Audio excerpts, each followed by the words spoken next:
All right, YouTube family, it's your boy Superman 2000. I'm in the fight chair. Oh man, this I'm a little confused about what's going on with the Michael Bisping, Luke Rockhold thing. No, Luke Rockhold is saying that Michael Bisping is running from him, and there's only one real champion. He's gonna have to come back and fight him. And I'm like, okay, this sounds familiar. It sounds familiar. And the reason why it sounds familiar is because that's the same thing that Jose Aldo was saying after he lost to Conor McGregor. It's like, you know, I'm the real champion, and you're running from me, but you're going to have to come fight me at some point. So, no, Luke Rockhold is thinking, hey, Bisping is running. Bisping is saying he wants to fight Dan Henderson. So, no, I went back and looked at UFC 100 when Bisping fought Henderson. Since that time, Bisping's boxing has greatly improved. He's very technical. I think that in at UFC 100, he took a L because he kept circling to the left of Henderson, and that was right into his power arm. And then Henderson dominated the first round. The second round, Bisping did do good by keeping him off, but Henderson cleverly faked a low kick, faked a kick. After faking the kick, Bisping pushed his hand out, and then that's when Henderson ducked, came over with that big power hand and knocked him out. Now, since that time, Bisping's boxing has tremendously improved. He's more technical. I like the fight. The fight with Anderson Silva still leaves me with a lot of question because it seemed as if Anderson Silva was just like a cat playing with a toy or something. So it's kind of weird. You know, I still have some questions about his technical skills. And Henderson, he's continued to be just a beast. You know, he's continued to be an animal. So I'm still a bit confused because if there's a fight with Henderson, it's not gonna be what Bisping is expecting it to be. Let me turn this TV down. It's not gonna be what Bisping is expecting it to be. I believe it's gonna be way more than he expects. Because you gotta understand that not only does Dan Anderson has good boxing ability, but he does have the wrestling pedigree that could pose an issue. But one of the things that I think why Bisping is thinking that hey I can beat Henderson is because Henderson he knows now what he did wrong, and UFC 100 versus nowhere UFC 200, UFC 202, that's a long time ago, and he's like hey I've developed and I've grown more and my skills are much better. But I think Henderson is gonna be a bigger, more powerful man, and when he hits, it's not gonna be like it's not hit from Anderson Silva where you drop and you get up and you recover. All it's gonna take is just one tap from him on the chin, and Bisping is out. Bisping does not have a steel chin.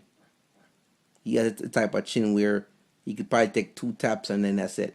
Or maybe But going up against Henderson with that big power hand, one tap is all it's gonna take. Just one touch, and that'll be it. So I still have I don't think that the Henderson fight is where it's at right now. I think that for good measure, he would either have to fight Wideman or Rockhold just because of the way the division is structured.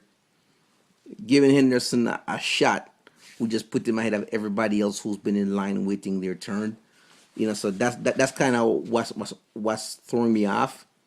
It's either you're gonna give the people in the division that earn the opportunity a chance to fight, or you're gonna just randomly just start doing fights, just pulling stuff together. And then once you start doing that, you really the people who work hard for the shot they really lose motivation because it's like hey, even if I work hard, I won't get the shot. Like for instance, Frankie Edgar, he's beaten everybody in his division two times over, and now he's finally getting his title shot after years of doing that.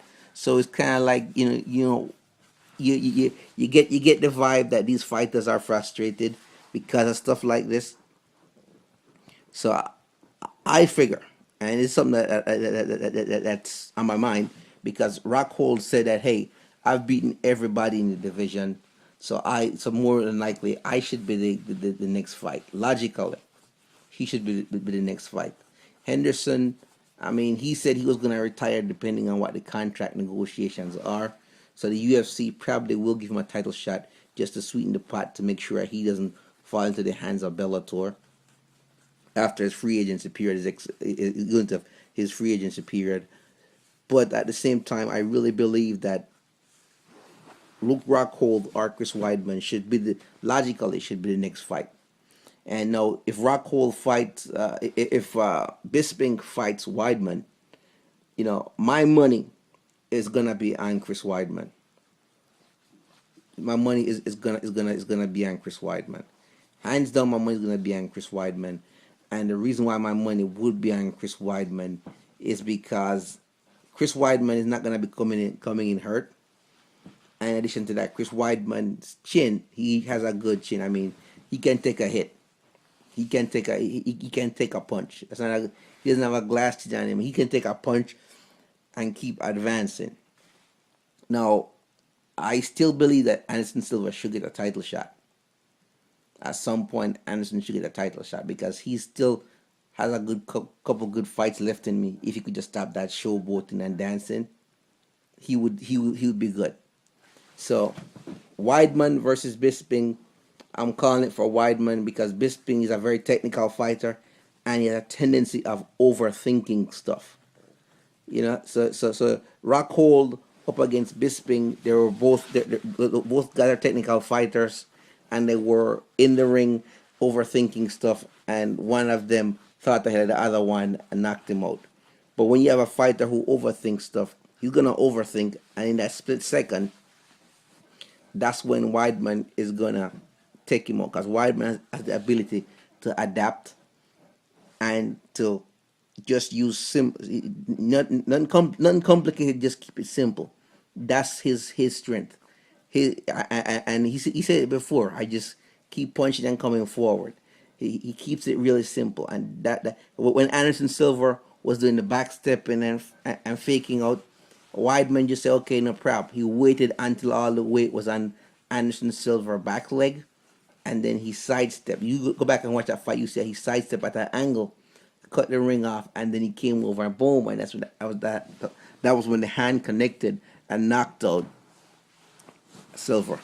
So I I believe the next fight is. I'm not reading Dana White's mind, but I believe the next fight is going to be Chris Weidman versus Michael Bisping. I believe that's how the next one is going to go down. Now, the only thing is that the question is still unanswered as to whether or not Michael Bisping is really as good as he say he is. So he would have to fight Weidman or Rockhold just to establish himself in the minds of the fans of, hey, I'm dominant. Just because Henderson is really good and Rockhold wants his revenge doesn't mean that Henderson should get the shot. There's other people in the division who's been waiting. So you can't just when you make these random fights, it really, really, really creates a problem. Because, take for instance Conor McGregor fighting Nate Diaz. It's a problem because it's kind of one division. But you know what? It probably wouldn't create a problem because Henderson doesn't have a belt in any other division, so it probably would work out. But my thing is that if he gets a title shot and then he loses the fight, then who would be next? And even if he wins, if he wins, then who's he gonna fight next? He's probably gonna fight either Weidman or Rockhold. So it's to me it's kind of hard to explain, but it would just seem like you just letting somebody come in the division and just get an unfair advantage immediately. Like all of a sudden, boom, he gets a title shot because Bisping says, "I want to fight him." So it's just because you're a champ and you have the belt, it doesn't give you the right to say who you will and who you will not fight. You're contractually obligated to defend that belt and fight whoever the UFC put in front of you. It's just that it's just that simple. So the stuff that Bisping is saying that he will fight this or that person or he won't fight that person, he's not the one making the decision. The UFC, the organization that he's in, they're the one gonna making that decision, which is why I believe that the next fight is gonna be Chris Weidman versus Bisping.